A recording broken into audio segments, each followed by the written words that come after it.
ये क्वेश्चन आपके सामने इतना इम्पोर्टेंट है कि अगर आप प्रीवियस ईयर उठा के देखोगे ना, CGL का, CHSL का, स्पेशली प्री और मेंस दोनों में ऐसे टाइप के क्वेश्चन पूछ जाते हैं। इतना इम्पोर्टेंट है कि एकदम ये क्वेश्चन पूछा ही जाता है। आप प्रीवियस 3 साल 4 साल का पेपर उठा के देखो, ये क्वेश्चन रेगुलर एकदम डिट्टो इसी टाइप का क्वेश्चन पूछा जाता है। अब इस क्वेश्चन में कुछ मैंने देखा कि इंटरनेट पर जो सॉल्यूशंस हैं वो अजीबोगरीब है, यानी कि डायरेक्ट शॉर्टकट बताया गया है।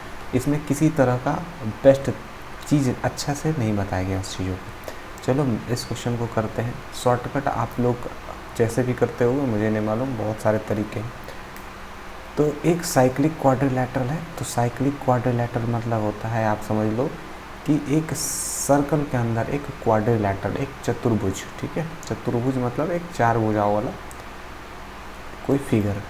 तो यहाँ पे मान लो कि मैंने यहाँ पे ले लिया एक फिगर, बहुत इंपॉर्टेंट है, बहुत लोग आप में से कंफ्यूज हो जाओगे इससे। तो मैं थोड़ा सर्कल अच्छे से बना लेता हूँ, ठीक है। यहाँ से ले लेता हूँ, ठीक है।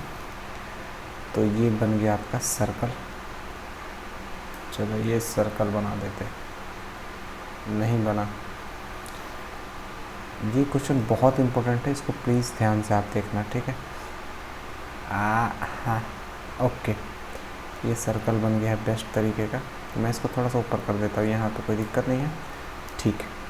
अब इसके अंदर एक चतुर्भुज है, तो यहाँ पे मैं इसको ऑफ कर देता हूँ पहले। एक चतुर्भुज मान लो कि ये है, ओके। कोई भी एक जो है क्या है, क्वाड्रिलैटरल के अंदर एक चतुर्भुज है, साइक्लिक क्वाड्रिलैटरल, ओके। तो अब क्या बोल रहा है कि जो चतुर्भुज है वो P Q R and S है, ओके, ठीक है, ठीक है। अब देखो ध्यान से, यहाँ पे बोल रहा है PQ equal to Q, PQ equal to XS, यहाँ पे Q नहीं, QR equal to 16.8, Q and R 16.8, 16.8, okay. यहाँ पे ऐसा R and S equal to 14, okay, 14 centimetre ना हो। This equal to PS equal to 25.2 दिया हुआ है, ठीक है।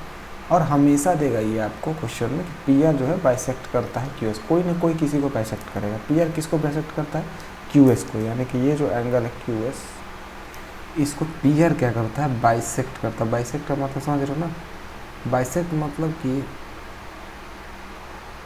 ठीक है, QS को ये बराबर भागों में बांट रहा है, यानी कि ये जो है मान लो यहाँ पे O है, तो SO is equal to OQ हो जा रहा है, ठीक है।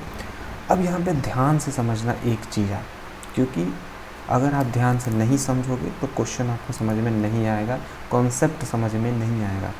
तो यहाँ पे आप ध्यान देखना, अगर कोई भी चतुर्भुज के अंदर, ठीक है, कोई भी चतुर्भुज के अंदर या फिर सर्कल के अंदर, आप देखो यहाँ पे सर्कल है, सर्कल के अंदर आप 2 लाइंस ड्रॉ करते हो, तो जो ट्रायंगल बनता है इसमें, ठीक है, ये देखो SOP एंड ROQ, 2 ट्रायंगल्स बन रहा है एक सर्कल के अंदर।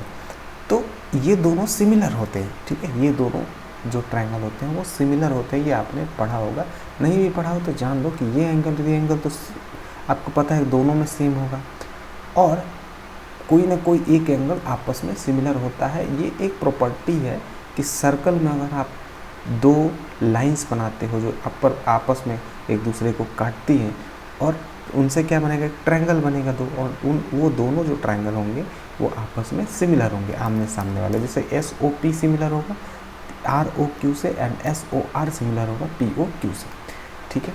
अब यहाँ पे अगर ये सिमिलर हो गई, यानी कि ये थीटा है तो ये भी थीटा होगा।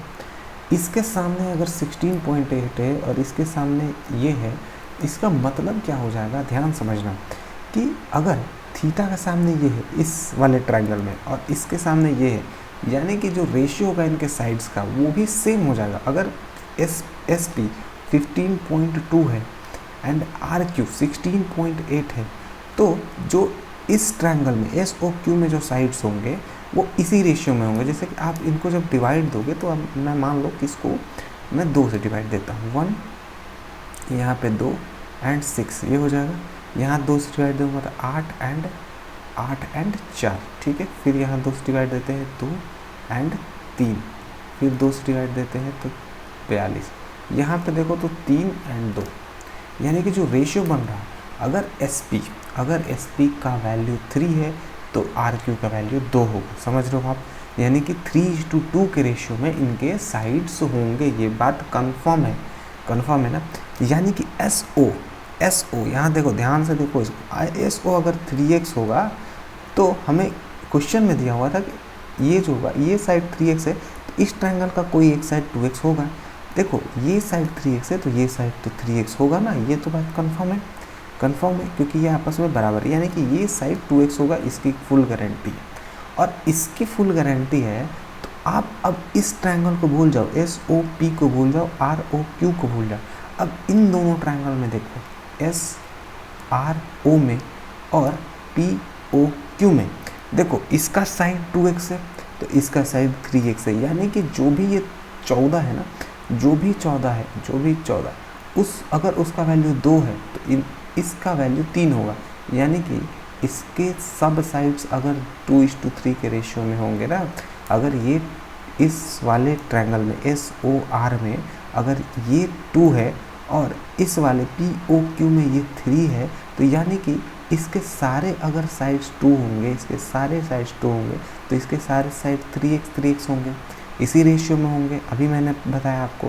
तो यानी कि ये 14 होगा तो 14 का वैल्यू अगर 2 है तो हमें 3 का वैल्यू, यानी कि 3 का वैल्यू चाहिए, 21 आंसर हो जाएगा। अब बहुत लोग शॉर्टकट लगाते हैं इसमें, पर अगर आपको शॉर्टकट करना, अगर मैं यहाँ मान लो कि यहाँ पे 14 रख दूँ तब क्या करोगे, और यहाँ पे x रख दूँ तो आपका तो फेल हो जाएगा शॉर्टकट। तो वही चीज़ है कि अगर आप इस क्वेश्चन को ध्यान से नहीं समझोगे, कॉन्सेप्ट नहीं समझोगे तो मज़ा बिल्कुल भी नहीं आएगा। ठीक है, समझ रहे हो ना? तो यार बहुत गलत दुख गया मेरा इस चीज़ को बताने में। एक क्वेश्चन और है जो कि आप चाहो तो ट्राई कर सकते हो, नेक्स्ट वीडियो में भी प्रॉपर इसको और अच्छे तरीके से बताएंगे। ठीक है, ये क्वेश्चन है, सेम कॉन्सेप्ट पे है, आप इसको ट्राई करो, लेकिन याद रखना कॉन्सेप्ट क्या यूज होगा, ये यूज होगा। ठीक है,